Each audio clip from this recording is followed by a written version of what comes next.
सभी को नमस्कार। मैं सर्वेश कुमार अपने YouTube channel major classes by S K sir zoology में आप सभी का स्वागत करता हूं। आशा करता हूं कि चैनल को लाइक और सब्सक्राइब जरूर करेंगे।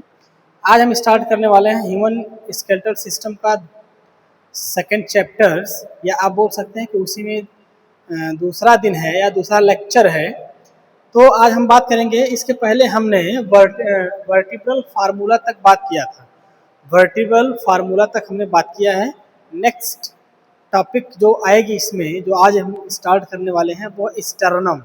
स्टर्नम एक ऐसी बोन्स होती है, एक ऐसी हड्डी होती है जिससे हमारी जो 12 पेयर रिब्स हैं, जो पसलियां हैं, वो जुड़ी होती है। हालांकि कहने को हम लोग जानते हैं कि स्टर्नम में या स्टर्नम से सारी पसलियां जुड़ी होती हैं, ऐसा नहीं होता है। स्टर्नम से कुछ पसलियां जुड़ी होती हैं, कुछ रिब्स जुड़े होते हैं, और कुछ रिब्स ऐसे भी होते हैं जो एक दूसरे से जुड़े होते हैं। तो हम ये नहीं कह सकते हैं कि जो 12 पेयर ऑफ रिब्स है वो अटैच टू स्टर्नम से, या स्टर्नम से जो 12 जोड़ी पसलियां वो जुड़ी होती हैं, ऐसा नहीं है। हाँ, बोलते हैं कि पसलियां जुड़ी होती हैं, लेकिन कुछ जुड़ी होती है, कुछ उस पसलियों से ही जुड़ी होती हैं। तो आज हम बात करेंगे कौन कौन सी रिब्स स्टर्नम से जुड़ती हैं और कौन कौन सी रिब्स आपस में जुड़ती हैं, उस पर आज हम चर्चा करेंगे। तो चलिए स्टार्ट करते हैं। स्टर्नम, जैसा कि हम जानते हैं कि स्टर्नम हमारे बॉडी में कितना होता है, 1 होता है। 1 होने का मतलब आप इसको ब्रेस्ट बोन भी बोल सकते हैं। स्टर्नम को आप ब्रेस्ट बोन भी बोल सकते हैं। ब्रेस्ट बोन, ब्रेस्ट बोन हम ब्रेस्ट बोन बोल सकते हैं, या इसी को डॉगर शेप्ड बोन बोलते हैं। डॉगर शेप्ड बोन मतलब स्टर्नम, ब्रेस्ट बोन्स, या तो डॉगर शेप्ड बोन इसको हम बोलते हैं। स्टर्नम का स्ट्रक्चर अगर हम सिंपली देखें तो हमारा कुछ इस तरीके से स्टर्नम होता है। ये कुछ तरीके से हमारा ये स्टर्नम होता है। अब इस स्टर्नम से वो जो हमारी बोन्स होती हैं वो अटैच्ड होती हैं। अब कैसे अटैच होती है, कौन सी बोन है, वो जितनी सारी हमारी रिब्स हैं, वो रिब्स हमारी इससे क्या होंगी, अटैच होती है। एक स्ट्रक्चर है, एक सिंपल सा स्ट्रक्चर देखने को मिलेगा आपको कि स्टर्नम का स्ट्रक्चर कैसे होता है। जब आप सिंपल स्ट्रक्चर को देखेंगे तो कुछ इस तरीके से देखने को मिलता है। तो इसमें क्या होता है कि जो स्टर्नम होता है, हम सिंपली बोलते हैं कि स्टर्नम हमारा एक होता है। एक ही स्टर्नम से जो हमारी 12 पेयर रिब्स होती हैं वो जुड़ी होती हैं, और वो स्टर्नम सिंगल होता है। देखने में हमको सिंगल लगता है, लेकिन स्टर्नम में हम अगर बोन्स की बात करेंगे तो वो स्टर्नम हमारा 3 पार्ट में वो डिवाइड होता है। 3 पार्ट में डिवाइड होने का मतलब, एक होता है प्रो स्टर्नम, पहले को हम बोलेंगे प्रो स्टर्नम, प्रो स्टर्नम के बाद मीजो स्टर्नम, मीजो स्टर्नम, और जो तीसरा आपका है वो जिफॉइड प्रोसेस, इसको हम बोलते हैं जिफॉइड प्रोसेस बोलते हैं। मतलब 3 पार्ट में हमारा स्टर्नम क्या होता है, वो बटा होता है। आप यहाँ लिख सकते हैं structure of sternum, structure of sternum बोल सकते हैं। तो चलिए बात करेंगे हम स्टर्नम की। उसी तीनों स्टर्नम के बारे में हम बात करेंगे यहाँ पे, या जो स्टर्नम का जो पार्ट है 3, हम उस पर बारी बारी से चर्चा करेंगे। पहला होगा प्रो स्टर्नम, प्रो स्टर्नम, दूसरा मीजो स्टर्नम, और तीसरा जाइफॉइड प्रोसेस। चलिए बात करते हैं कि जो हमारा प्रो स्टर्नम है, प्रो स्टर्नम को हम मैनुब्रियम बोलते हैं। मैनुब्रियम। अब इसमें क्या होगा कि यह स्टर्नम वर्टिब्रल साइड में होता है। जो हमारा स्टर्नम वो कहाँ होगा, वो वर्टिब्रल साइड से होगा, मतलब पीछे की तरफ वो हमारा स्टर्नम होगा। यह स्टर्नम 2 जगह से जुड़ता है, या आप बोल सकते हैं कि जो हमारा स्टर्नम है वो 2 जगह से जुड़ेगा। और वो 2 जगह क्या होगी आपका, पहला होगा कि 1 to 7 रिब्स स्टर्नम से थोरैसिक तक जुड़ेंगी, या तो आप बोल सकते हैं कि 1 से 7 रिब्स, मतलब कि 1 to 7 रिब्स, जो 1 से 7 रिब्स होंगी वो स्टर्नम से थोरैसिक तक, स्टर्नम से थोरैसिक, या आप थोरैसिक को या वर्टिब्री बोल सकते हैं, वर्टिब्री बोल सकते हैं, वर्टिब्रल बोल सकते हैं, वर्टिब्रल तक जुड़ा होता है। लेकिन जो हमारा 1 से 7 हो गया, तो अब हमारे पास कितने बची, 5 रिब्स बची अभी भी हमारे पास, तो 8, 9, 10, 8, 9, 10, 11, 12, ये 5 हमारे पास बचती हैं। 8, 9, 10, 11, 12। जो 8, 9, 10 होती है, जो 8, 9, 10 नंबर ऑफ रिब्स हैं, वो 7 के कार्टिलेज से जुड़ा होता है। ये जो तीनों हैं ये 7वें के कार्टिलेज से जुड़ी होती है, ना कि स्टर्नम से जुड़ी होती है। वो 7वें के कार्टिलेज से जुड़ी होती है, ना कि वो स्टर्नम से जुड़ी होती है। तो आप ये कह सकते हैं कि जो स्टर्नम से जुड़ी हुई बोन्स है वो 7 होती है। 7 को 7 पेयर आप लिख सकते हैं, 7 इधर और 7 उधर। लेकिन 7वें नंबर से जो जुड़ी हुई रिब्स हैं वो 8, 9 और 10। ये क्या करती है, डायरेक्ट स्टर्नम से नहीं जुड़ती हैं, जुड़ती किससे, 8, 9, 10 जो 7 रिब्स है उसके कार्टिलेज से जुड़ी होती है। बचा क्या आपका 11 और 12। जो 11 और 12 रिब्स हैं वो क्या करती हैं कि स्टर्नम से नहीं जुड़ती हैं, वह अकेले रहती हैं, स्टर्नम से नहीं जुड़ेंगी और ना ही किसी कार्टिलेज से जुड़ती हैं। ये दोनों क्या रहती हैं, ये अकेले रहती हैं। 1 से 7 को हम ट्रू रिब्स बोलते हैं। 1 to 7 ribs is 1 to 7 ribs, that is called as true ribs. हम 1 से 7 को ट्रू रिब्स बोलते हैं, जो दोनों तरफ से जुड़ता है या दोनों तरफ से जुड़ता रहा है, क्योंकि 7 इधर से भी जुड़ेंगे और 7 इधर से भी जुड़ेंगे, तो दोनों को हम ट्रू रिब्स के नाम से जानते हैं। 8 से लेके 12 तक को हम फॉल्स रिब्स बोलते हैं। इसका मतलब कि ये जो 8 to 12 हैं ये कैसी रिब्स हैं, ये फॉल्स रिब्स के नाम से हम इसको जानते हैं। 8, 9, 10 वर्टिब्रो कॉन्ड्रल बोलते हैं इसको। 8, 9, 10 को हम वर्टिब्रो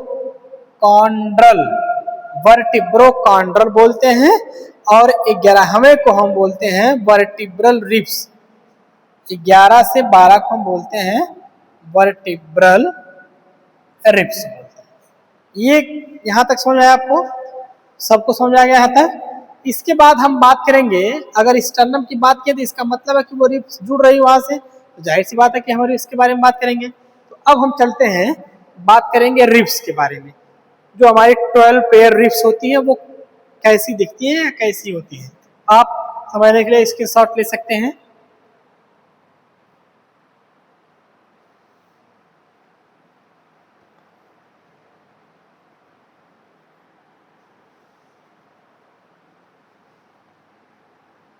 इसके बाद हम बात करेंगे रिब्स की।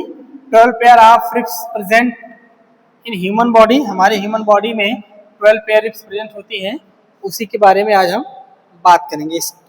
तो जो रिब्स हमारे हैं, जो रिब्स हैं 12 पेयर रिब्स हैं। 12 पेयर रिब्स का मतलब क्या हम लिख सकते हैं, 24 रिब्स लिख सकते हैं। 24 रिब्स में मैं अभी इसके पहले बताया हूँ आपको कि रिब्स को हम क्या करेंगे, डिवाइड कर देंगे। एक तो हम ट्रू रिब्स लिख लेंगे और दूसरा क्या लिख लेंगे, फॉल्स रिब्स लिख लेंगे। ट्रू रिब्स में आपके पास कितनी थी, 1 to 7 पेयर। ट्रू रिब्स में कितने हैं, 1 to 7 पेयर। और जो फॉल्स रिब हैं, फॉल्स रिब्स में भी 2 टाइप की आप यहाँ पे लिख सकते हैं। फॉल्स रिब्स में 2 टाइप की रिब्स आप लिख सकते हैं, vertebro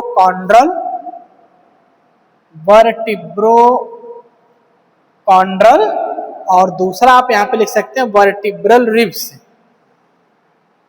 vertebral ribs, vertebral ribs को आप फ्लोटिंग रिब्स भी बोलते हैं। फ्लोटिंग रिब्स, और इसी फ्लोटिंग रिब्स का काम होता है प्रोटेक्शन ऑफ किडनी। क्या काम होगा? प्रोटेक्शन ऑफ किडनी, मतलब किडनी की वो प्रोटेक्ट करेगा, किडनी को सेफ रखेगा, किडनी को बचा के रखेगा। तो चलिए स्टार्ट करते हैं। ये चीज समझ में आएगा true false. True ribs. False ribs में हम चलेंगे। फॉल्स रिब्स में हम पढ़ेंगे वर्टिब्रोकॉन्ड्रल। वर्टिब्रोकॉन्ड्रल रिब्स का मतलब 8, 9 और 10, 8, 9 और 10 और 11, 12 ये वर्टिब्रल रिब्स हो जाएंगे। ठीक, यह टिप्स 8, 9, 10 सातवें रिब्स के कार्टिलेज से जुड़ते हैं या जुड़े रहते हैं, ना कि स्टर्नम से। जबकि जो 11वें और जो 12वें रिब्स है वह यह रिब्स किडनी को प्रोटेक्ट करती है, तभी स्टर्नम से नहीं जुड़ पाती है। कहने का मतलब कि ये किसी दूसरे को प्रोटेक्ट करने के चक्कर में स्टर्नम से नहीं जुड़ पाती है। और ये क्या करती है, ये स्टर्नम से नहीं जुड़ पाती है, लेकिन किससे जुड़ जाएगी? सातवें पेयर वाले कार्टिलेज से ये जुड़ जाएगी, जिससे आपके रिब्स की कहानी कुछ इस तरीके से निकलेगी। रिब्स स्टर्नम से और वर्टिब्रम से कैसे जुड़ती है? जो हमारा रिब्स है वो स्टर्नम और वर्टिब्रल से कैसे जुड़ता है, वो हम एक थोड़ा सा व्यू बना के आपको बता दे रहे हैं, ताकि आपको आसानी से समझ में आ जाए। जैसे मान लीजिए कि एक सिंपल सा स्ट्रक्चर ये समझिए कि आपकी ये वर्टिब्रल कॉलम्स है, ये आपकी रीढ़ की हड्डी है। रीढ़ की हड्डी में एक तो ये बोन्स इधर प्रेजेंट है और ये एक साइड्स होगा, और ये साइड्स जाके दो साइड्स पे जुड़ेगी। दो साइड्स पे जब जुड़ेंगी तो दोनों साइड्स पे हम क्या बोलेंगे? इसको बोलेंगे बाइसिफेलिक। इसको हम क्या बोलेंगे? Bicephalic nature. Bicephalic nature in ribs.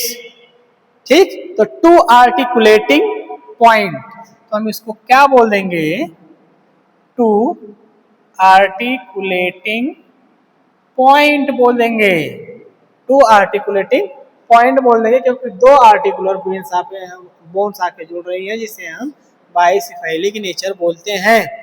जो नीचे वाला हिस्सा है ये जहां पे जुड़ रहा है, इसको हम बोलते हैं chondral cartilage. Chondral cartilage, chondral cartilage. और कॉन्ड्रल कार्टिलेज से जुड़ा होता है external extremity. External extremity, external extremity.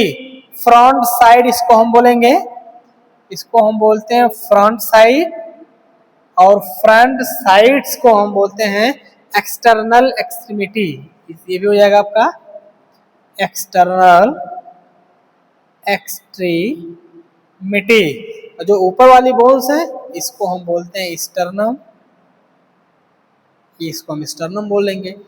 तो और ये वर्टिब्रल कॉलम हो जाएगा।